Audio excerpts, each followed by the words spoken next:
എല്ലാ വിദ്യാർത്ഥികളും ഇന്നത്തെ SLC റിസൾട്ട് എന്തായിരിക്കും എന്ന് വളരെ ആകാംക്ഷയോടെ കാത്തിരിക്കുകയാണ്. നമുക്കറിയാം ഇന്ന് വൈകുന്നേരം 3 മണിക്കായിരിക്കും വിദ്യാഭ്യാസ മന്ത്രി ഈ വർഷത്തെ SLC റിസൾട്ട് പ്രഖ്യാപിക്കുന്നത്. അപ്പോൾ എല്ലാ കുട്ടികൾക്കും അറിയാം റിസൾട്ട് കിട്ടാൻ കുറച്ച് താമസിക്കും. 4 മണിയോടുകൂടിയൊക്കെ ആയിരിക്കും റിസൾട്ട് സൈറ്റിൽ പബ്ലിഷ് ആവുക, അല്ലെങ്കിൽ റിസൾട്ട് നോക്കാൻ സാധിക്കുക എന്നുള്ളത്.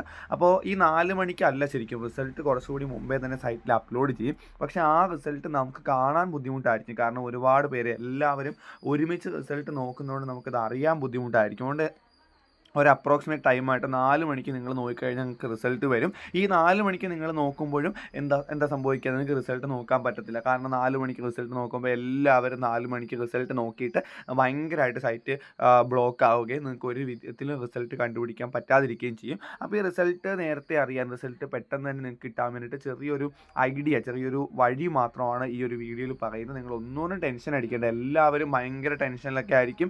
ഒന്നുകൊണ്ടും ടെൻഷൻ അടിക്കേണ്ട. വാല്യുവേഷനൊക്കെ കുറച്ച് ലിബറലൊക്കെ ആയിരുന്നു. നിങ്ങൾ ഉദ്ദേശിച്ചതിനേക്കാൾ കൂടുതൽ മാർക്ക് തന്നെ നിങ്ങൾക്ക് കിട്ടട്ടെ. കുറച്ചൊക്കെ കുറഞ്ഞു പോയാലും നിങ്ങൾ ഒന്നുകൊണ്ടും വിഷമിക്കേണ്ട. SLC കഴിഞ്ഞാൽ ഇനിയും പരീക്ഷകളൊക്കെ വരും. അപ്പോൾ ഒന്നുകൊണ്ട് നിങ്ങൾ ടെൻഷൻ അടിക്കേണ്ട. അപ്പോൾ എന്തായാലും നിങ്ങൾക്ക് കിട്ടുന്ന മാർക്കൊക്കെ നിങ്ങൾ ഈ വീഡിയോയുടെ താഴെ കമൻറ്റായിട്ടൊക്കെ രേഖപ്പെടുത്തുക. ഓക്കെ, അപ്പോൾ നമ്മൾ പറയുന്ന കാര്യം എന്ന് പറഞ്ഞു കഴിഞ്ഞാൽ നമ്മുടെ SLC റിസൾട്ട് വരാൻ 3 ആപ്പുകളുണ്ട്. നോക്കിയേ, സഫലം മൊബൈൽ ആപ്പുണ്ട്, EduKSD ഉണ്ട്, PRD ലൈവ് ഉണ്ട്. അതേപോലെ തന്നെ ഒരുപാട് സൈറ്റുകളും ഉണ്ട്. ഈ കിടക്കുന്ന സൈറ്റുകളൊക്കെ നമ്മളുടെ SLC റിസൾട്ട് വരുന്ന സൈറ്റുകളാണ്. പരീക്ഷാ ഭവൻ ആകട്ടെ, KBP ആകട്ടെ, അങ്ങനെ മൊത്തം ഒരു 7-8 സൈറ്റുകൾ നിങ്ങൾക്ക് കൊടുത്തിട്ടുണ്ട്. അപ്പോൾ 8 സൈറ്റുകളും 3 ആപ്ലിക്കേഷൻസുമായിട്ട് ഇത്രയും സോഴ്സുകളിൽ നിങ്ങൾക്ക് എന്തുണ്ട്, റിസൾട്ട് നോക്കാനുള്ള സോഴ്സുകൾ നിങ്ങൾക്കുണ്ട്.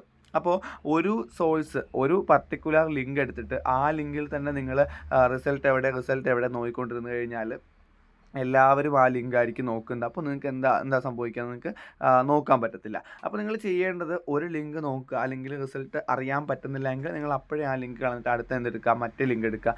മാക്സിമം ഈ തുടക്കത്തിലെ പരീക്ഷാഭവൻ.kerala ഒന്നും എടുക്കാതെ ഏതെങ്കിലും result.kite അല്ലെങ്കിൽ നമ്മൾ സ്ഥിരമായിട്ട് യൂസ് ചെയ്യാത്ത ഏതെങ്കിലും ലിങ്ക്, അപ്പോൾ കണ്ട result.digilocker.kerala.government.in, അപ്പോൾ അങ്ങനത്തെ ലിങ്കുകളൊന്നും എല്ലാവരും നോക്കുന്നതല്ല. അപ്പോൾ എല്ലാവരും നോക്കാൻ സാധ്യത കുറവുള്ള, ഇതിനിടയ്ക്ക് തിരിച്ചും മറിച്ച് ഏതെങ്കിലും ലിങ്കുകൾ എടുത്തിട്ട് ഒരു ലിങ്ക് കിട്ടുന്നില്ലെങ്കിൽ അടുത്ത ലിങ്ക് നോക്കുക, അതിൽ കിട്ടുന്നില്ല അടുത്ത ലിങ്ക് നോക്കുക. ആ രീതിയിൽ പെട്ടെന്ന് ലിങ്കുകൾ മാറ്റിക്കൊണ്ടിരുന്ന്, അല്ലെങ്കിൽ ആപ്പ് മാറ്റിക്കൊണ്ടിരുന്ന് കഴിഞ്ഞാൽ നിങ്ങൾക്ക് കുറച്ചുകൂടി പെട്ടെന്ന് കാണാൻ പറ്റും. നിങ്ങൾ യൂസ് ചെയ്യുന്ന ലിങ്കിൽ തന്നെ വീണ്ടും ചെക്ക് ചെയ്യാതെ ലിങ്കുകൾ മാറ്റിക്കഴിഞ്ഞാൽ നിങ്ങൾക്ക് കുറച്ചുകൂടി പെട്ടെന്ന് തന്നെ നോക്കാൻ പറ്റും.